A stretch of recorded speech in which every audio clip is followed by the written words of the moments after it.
Hey guys! So classmate asked, how do you find the limiting and the excess reactant, as well as the amount of excess remaining and reacted? Let's begin with an example. If 3.22 moles of Al is reacted with 4.96 moles of HBr to produce AlBr3 and H2, what is the limiting and excess reactant?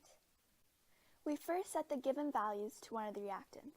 In this example, we will set them equal to H2. 3.22 moles of Al multiplied by 3 and divided by 2 creates 4.83 moles of H2, while 4.96 moles of HBr multiplied by 3 and divided by 6 creates 2.48 moles of H2. Remember that when we do calculations like these, the values in yellow are the ratios of the amount of each compound. These amounts are denoted by the coefficient in front of the compounds in the reaction.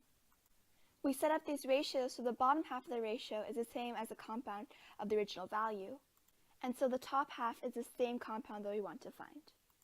Therefore, the Als cancel out, as does the HBr, to create the different values of H2. Now to figure out the limiting reactant, we see which value of H2 is smaller. HBr has the smallest product value, so it is the limiting reagent. Therefore, the excess reagent has to be Al.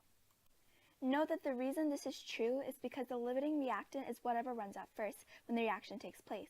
Since HBr creates a smaller product, it will be used up first within the reaction, and is thus the limiting reactant. Now let's figure out how much excess reactant is reacted and remaining. For this, we use the amount of H2 that was produced from HBr, which is 2.48 moles. We divide this value by 3 and multiply it by 2, since again this ratio is of moles of Al to moles of H2. This produces 1.65 moles of Al, which is the amount of Al that is actually reacted in this reaction. However, the question told us that we started off with 3.22 moles of Al, so to figure out how much is remaining once the reaction ends, we subtract the two values, leaving us with 1.57 moles of Al remaining. I hope this video helped you on how to find limiting and excess reactants.